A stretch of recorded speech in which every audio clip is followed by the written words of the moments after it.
Life and province. Diba? After maglaba, kasi nag-experience. Kinsa relate ana ng manghay-hay sa sagbutan. Manay kinabuhi dito sa probinsya, no? Simple ra kaayo, bawal in artist, social dire kay na. Di ta mabuhi. Kaya free ra ang tubig dire. Kamara ka mo salom diha. Kailang ka arte maligo diha, so makaligo ka og libre. Life diri sa province Manglaba. Mani akong dadak-an. So karon nindot ra siya balikan. Pero kapoy siya puy-an. Yan, nindot lang siya ibalikan. Mara imuhang ma-remember kung asa gikagikan unsa imong nadak-an. So nindot ra kay balikan. Pero in real life and reality, lisod siya puy-an. And everyday nga lihok. Kailangan nimo paspas permi ang lihok.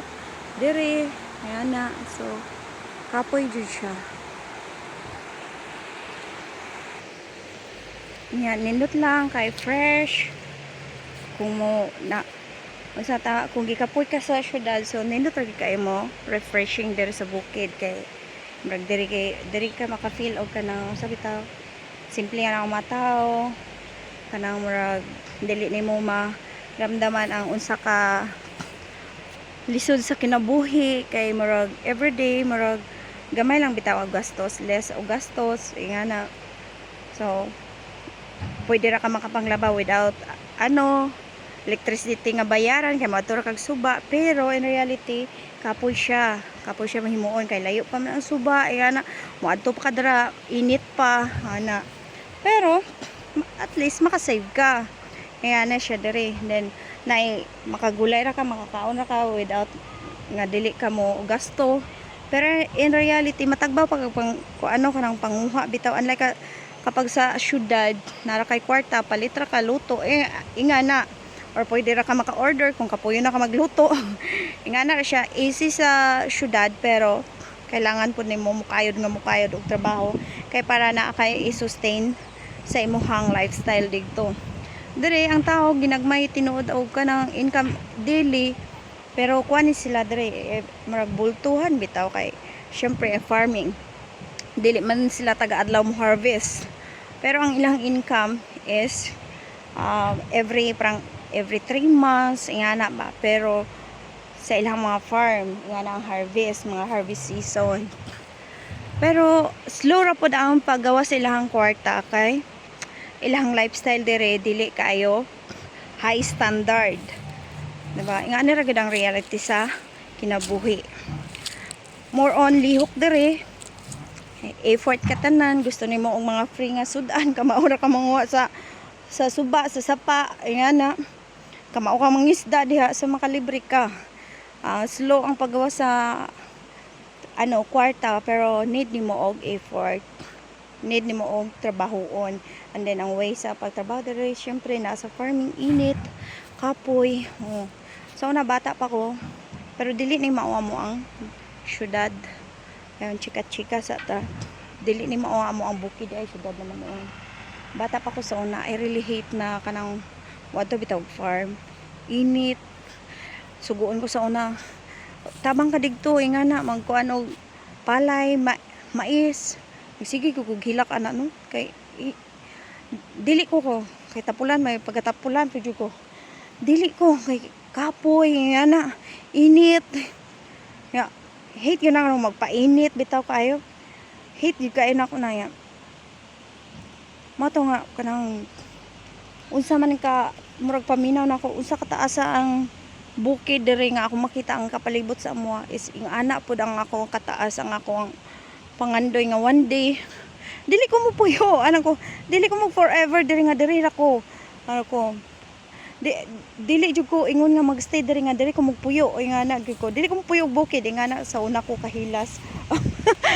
Ako ang pangandoy sa una.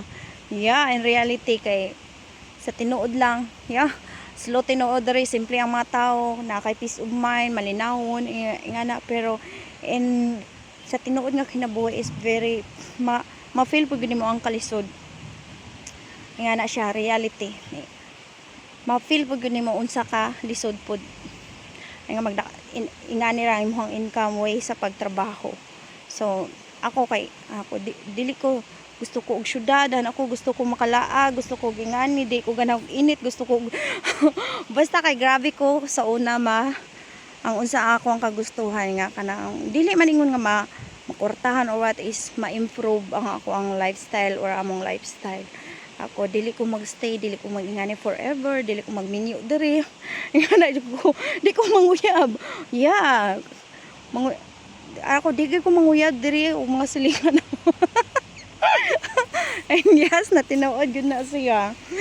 So, habot yun kong nakataaki ko pag nakataaki ko syudad, bahalag di ko tugtan sa una ni ko anjud ko, nanimpala jud ko sa syudad.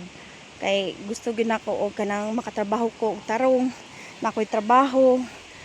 Nabuhat gid nako na siya. Bisag di pa ko tugtan kay ang nagpadako sa moa is diri sa amo ang bukid is murag sila ang may kuan gyud sila kanang nanon gyud sila nga naapog gyud kwarta. Ayan na. So kaya gyud mi niya hatagan pud og future. Ayan na. Bisag adapted rami. So makita na ko sa una kung sa bagay ang amo ang kinabuhi sa una is murag arang-arang ra gyud kaysa kanang mga amo ang mga kababata nako, mga silingan nako, mga pinsan nako sa una nga lisod jud no. Kami kay eskwela raman, may eskwela din every Saturday lang may moadto og kanang bukid mo lungag ko sa akong uyuan kay motrabaho sa gapatrabaho og bukid ingana raman sa una mi. Pero ingon nga kanang nahago jud kay mi og kanang kuan trabaho sa bukid ingana, so dili kay di pag kumusugot sa una sugoon ko. Di pag kumutuman kay kapuyan lagi ko kay init kayo. Bisag pakuhaon ko gulay ato sa umahan di ko kay naiungo. Nga ko sa nakasuplada nga kamaldita. So ana ko sila nga dili ko ganahan og mupuyo ko og forever ko diri sa bukid, dili ko mupuyo. Ayan na, gusto ko makahuman ko eskwela, maka-eskwela ko, makatrabaho yung ko. Hindi na makatrabaho ko, makapalit ko, ingani, mupalit na ko nga ako. Yeah, nga na ako mindset yun sa una. And, yan, nabuhat yun ako siya. So, thanks Lord. Hindi naman ingon nga ka ng okay jud ako ang life. Still pa rin gapaning kamot para ma-sustain na to ang lifestyle, no? Pero at least, makompare na ko nga atong sa mga kuan ako, mga kabatch-batch or na naman po kabatch ang mga okay na kuan na po sila. So pero compare sa ako ang life is kaingon gyud ko much better ako ang life kay ani sa probinsya kuan na lang man ko mo bisita na lang ko, di ba, mo bakasyon na lang ko. Pero ingon nga kanang i-live gyud na ko siya diri gyud ko mo puyo nga ani nga lifestyle it's dili. Pero gusto na ko magpuyo ko dere with ano na yung establish ko for business. Nga na ako ang gusto. So nga na sa dako ang mindset karon. Magpuyo ko dere pero for starting for business. Na, di ba? Nga na ako kahilas. Pero sahay kaning ato ang pangandoy ang atong kahilason sa atong huna-huna mo na imulid sa ato ang maningkamot ta nga muhawa ta or kita na to ang usa ka simple o sa makita nato nga asa na ta karon o langalayo na di ay di pa man gud ingon nga kanang established ta pero kung di atong hunaon is blessed na kaayo ta nga na ta ma-appreciate na to ang pagbago sa ato ang kinabuhi kaysa ato ang nadak-an nga na ra ang life. So thank you sa inyong pagpaminaw sa ko ang vlog. Maura to, bye bye, please like and share. Thank you so much.